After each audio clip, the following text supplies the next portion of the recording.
Bom dia, pessoal, tudo bem com vocês? Agora em videoaula, hein?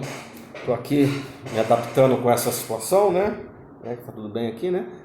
Parece um espelho pra mim, só que quando eu olho pra mim, parece que meus olhos estão olhando pro outro lado. Eu não sou estrábico não, vocês sabem disso, né? Tô aqui no meu escritório.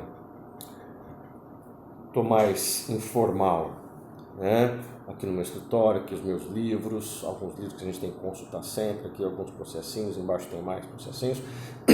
Aqui tem obras de arte que o Raul faz, aqui a deusa da justiça. A deusa da justiça, ela chama Tênis, sabia? Ela tem os olhos vendados, porque isso demonstra, ela não abre os olhos, ela fica com os olhos imparciais, né? Ela julga de acordo com a imparcialidade, sem ver a quem, né? É mais ou menos isso, né?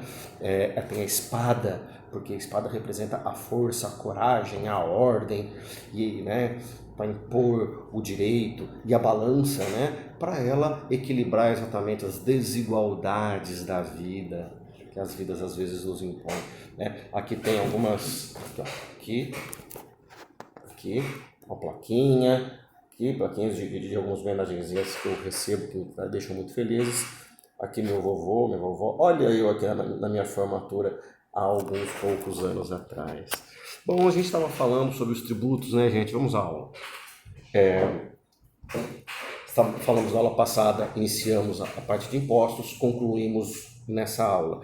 Então, fazendo um apanhadão, né, a gente sabe que os impostos, dissemos que os impostos são o principal economicamente tributo que o Estado tem, que o poder público tem. É o imposto que mais arrecada, é o principal.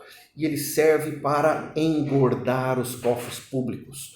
Eles não servem para pagar uma despesa específica, né? Uma despesa específica em a taxa, por exemplo. Você precisa, por exemplo, de uma vigilância sanitária, você vai lá e paga uma taxa que é para isso, para vigilância sanitária. O imposto não, a gente paga e não sabe exatamente para onde vai o dinheiro. A gente sabe que o dinheiro vai para os cofres públicos. Os cofres públicos podem ser municipais, se for imposto municipal, estadual, se for imposto estadual, federal, se for imposto federal. E por isso a gente diz que é um tributo não vinculado. Vocês foram muito bem na resposta, tá?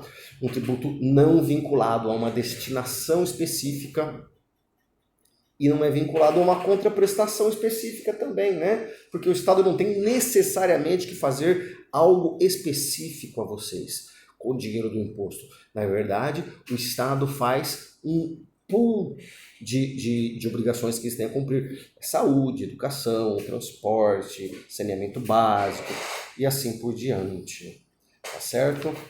A gente viu que pelo princípio da reserva das competências tributárias, tá bonito, né? Princípio da reserva das competências tributárias. Cada ente federativo tem o seu tributo. Cada ente federativo tem o seu tributo. Um não pode se meter na vida do outro. E a gente viu, né, através daqueles artigos que a gente mostrou já, né, que eu passei para vocês.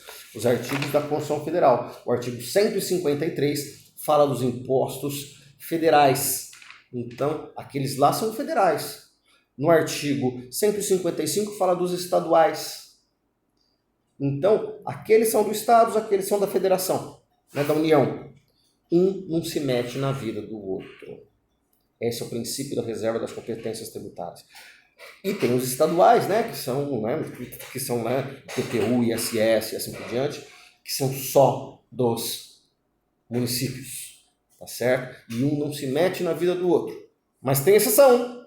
Tem a exceção, que são os impostos extraordinários. A exceção é em caso de guerra externa ou iminência de guerra externa. O que é iminência mesmo? Falamos lá, né? É quando está prestes, né? Está prestes a ocorrer uma guerra, já pode ser incluído o imposto extraordinário.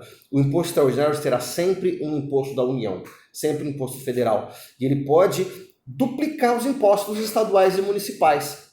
Né? Então, por exemplo, ele pode instituir um outro IPTU. Então você vai ter o IPTU municipal e o IPTU extraordinário, que vai para a União, nesses casos, né, de iminência de guerra externa.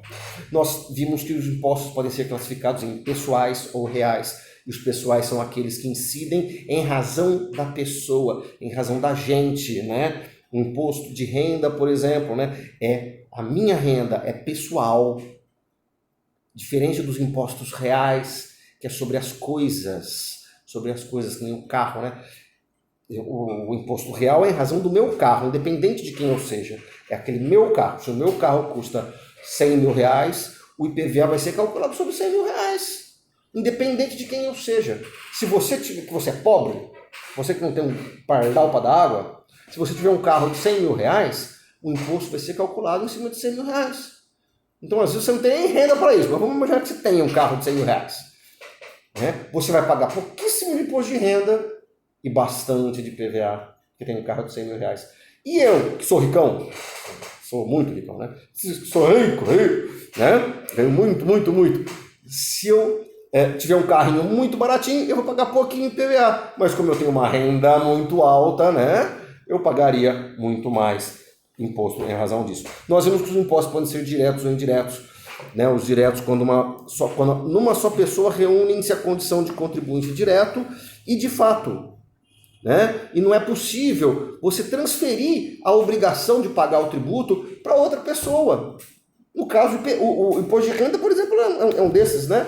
Nós citamos exemplos lá. O imposto de renda é meu, sou eu que pago, não tem jeito. Vai sair do meu bolso. Nós vimos que os impostos podem ser indiretos também, aqueles que podem ser repassados. Né? Então, incide sobre o produto ou serviço e é repassado, por exemplo, no caso do consumidor. Né? Quando você compra um carro, o carro custa, vamos imaginar, 70 mil reais. Se você fosse tirar, por exemplo, o IPI, o IOF, o carro cairia para 50 mil reais. Quem que pagou isso? Foi o contribuinte. É claro que a concessionária que você comprou o carro, ela pagou, mas ela repassou tudo para você depois. Né? Quando a gente usa como exemplo isso, a gente usa porque as pessoas que têm isenção, né, os deficientes físicos que têm a isenção desses tributos desses tributos federais, cai o preço para eles. Então, eu, que não tenho isenção de nada, eu pago aquele carro de 70 mil reais. A pessoa que tem a isenção, ela paga o mesmo carro por 50 mil reais. Então, quer dizer, eu paguei o tributo. Quem praticou o fato gerador não fui eu. Não fui eu que industrializei o veículo. Não fui eu. Foi a concessionária. Mas quem pagou, no fim das contas, foi quem? Fui eu. Certo? Então, essas são... E como... Vamos ver aqui. E como atividade do dia, né, identificar a base de cálculo dos impostos descritos, né, nos artigos que falam dos impostos, né? Naqueles que vocês viram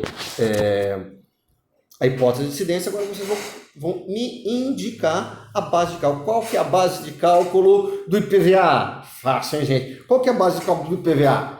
Que é, né, qual que é a incidência, a hipótese de incidência do IPVA? Possuir veículo automotor. A base de cálculo qual que é?